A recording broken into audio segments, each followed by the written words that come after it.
Assalamualaikum warahmatullahi wabarakatuh. Bertemu kembali dengan Ibu Rofiatul Ummah. Di pertemuan hari ini masih sama seperti pertemuan minggu lalu, kita membahas bab 2. Kita lanjutkan materi bab 2 yaitu nilai-nilai Pancasila sebagai dasar negara dan pandangan hidup. Di dalam Pancasila termuat nilai-nilai luhur yang harus diwujud nyatakan dalam kehidupan sehari-hari. Pancasila menempatkan manusia dalam keluhuran harkat dan martabatnya sebagai makhluk ciptaan Tuhan Yang Maha Esa. Pedoman penghayatan dan pengamalan Pancasila yang dinamakan Eka Prasetya Pancakarsa, yang artinya tekad yang tunggal untuk melaksanakan 5 kehendak dalam kelima sila Pancasila.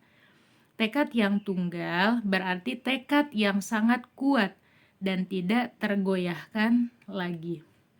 Jadi secara sederhananya, maksudnya adalah kita sebagai warga negara diharuskan dalam bertingkah laku, dalam bersikap sehari-hari itu harus mengaplikasikan, harus melaksanakan nilai-nilai Pancasila, mulai dari sila pertama sampai dengan sila ke-5.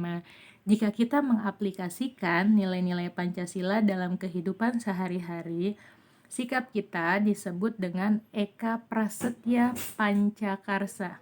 Jadi tekad kita sebagai warga negara melaksanakan 5 sila Pancasila dalam kehidupan sehari-hari. Selanjutnya, nilai-nilai luhur Pancasila dapat dilaksanakan atau diaplikasikan dalam kehidupan bermasyarakat, berbangsa, dan bernegara sebagai berikut.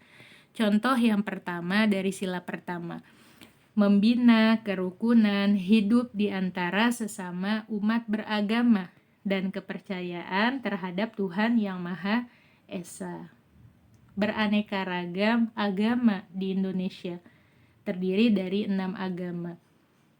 Dengan berbeda agama, tak menjadikan kita sebagai warga negara ini terpecah belah atau bermusuhan. Justru kita harus membina kerukunan hidup di antara umat berbeda agama. Kemudian, yang kedua, contohnya adalah berani membela kebenaran dan keadilan. Jadi, kita harus berani jika kita memang melihat kebenaran di depan mata kita ataupun kesalahan. Jadi harus menegakkan keadilan. Katakan memang itu benar dan katakan jika memang itu salah. Kemudian contoh yang ketiga, sanggup dan rela berkorban untuk kepentingan negara dan bangsa apabila diperlukan. Contohnya, misal tetangga kita ada yang mendapatkan musibah bencana alam. Kemudian kita sebagai warga negara yang baik harus membantu tetangga kita yang mendapatkan musibah tersebut. Jika kita tidak bisa membantu dengan harta, kita bisa membantunya dengan tenaga.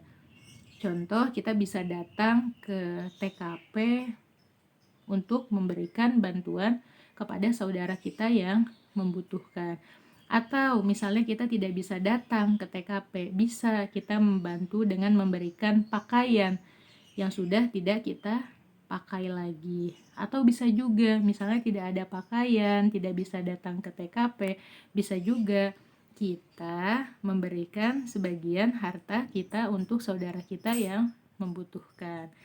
Kemudian contoh nilai sila Pancasila yang keempat. Contohnya mengutamakan musyawarah dalam mengambil keputusan untuk kepentingan bersama. Jadi dalam mengambil keputusan, jika terjadi masalah, dilakukan dengan cara bermusyawarah. Kemudian sila yang kelima, contohnya adalah suka memberi pertolongan kepada orang lain. Jadi jika kita mampu untuk membantu, jangan sungkan, jangan pelit. Jadi biasakan untuk saling tolong menolong, karena hakikatnya manusia tidak bisa hidup sendiri. Pasti manusia hidup selalu membutuhkan bantuan orang lain. Selanjutnya, membiasakan diri berperilaku sesuai dengan nilai-nilai Pancasila dalam berbagai aspek kehidupan. Aspek kehidupan yang pertama yaitu di lingkungan keluarga. Karena nilai Pancasila pertama diperkenalkan oleh orang tua. Orang tua adalah madrasah atau sekolah pertama untuk anak-anaknya. Sejak dini, sejak anak sudah bisa membedakan baik buruk, benar salah, anak itu dapat diberikan berbagai contoh atau teladan dalam bersikap dan berperilaku. Contohnya sikap saling menghormati kepada anggota keluarga. Yang kecil menghormati yang besar menyayangi yang kecil.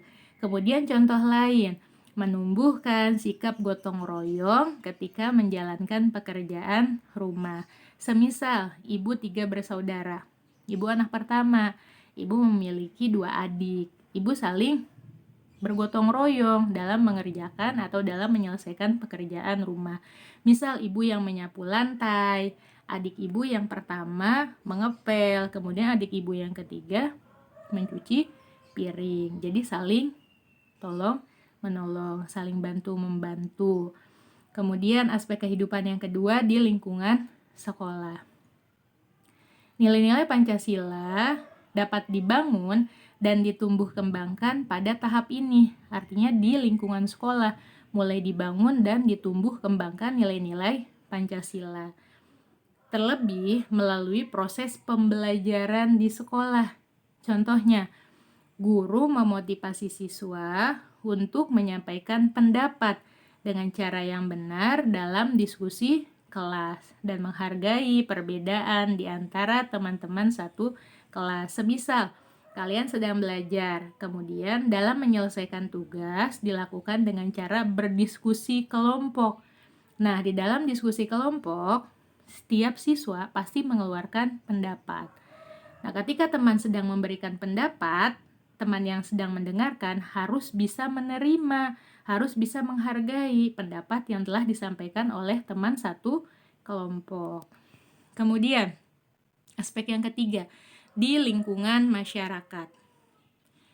Contoh penanaman nilai luhur di lingkungan masyarakat diantaranya adalah mendorong sikap kekeluargaan melalui berbagai kegiatan seperti gotong royong membantu tetangga yang tertimpa musibah. Jadi ketika kita mampu untuk membantu, jangan sungkan, jangan enggan untuk membantu, karena manusia pasti ada masanya.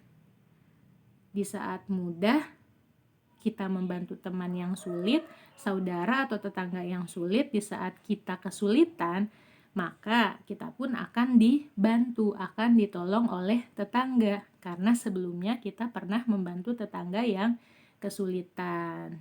Jadi siklus kehidupan itu berputar. Ketika kita mampu, kita jangan sungkan, jangan pelit untuk membantu saudara, tetangga, teman yang membutuhkan. Kemudian yang keempat, di lingkungan berbangsa dan bernegara. Contoh penerapan nilai Pancasila di kehidupan berbangsa dan bernegara. Yang pertama, menggunakan bahasa Indonesia dengan baik dan benar. Jika kalian menggunakan bahasa Indonesia yang baik dan benar, itu kalian sama saja sudah mengaplikasikan nilai Pancasila di kehidupan berbangsa dan bernegara. Kemudian yang kedua, menjaga fasilitas umum, tidak merusak, tidak mencoret-coret. Jika kita menjaga fasilitas umum, sama dengan kita sudah mengaplikasikan nilai-nilai Pancasila di kehidupan berbangsa dan bernegara. Oke, materi bab 2 sampai di sini. Insya Allah di pertemuan selanjutnya kita lanjutkan materi bab 3. Sekian yang dapat Ibu sampaikan. Kurang dan lebihnya Ibu mohon maaf. Wassalamualaikum warahmatullahi wabarakatuh.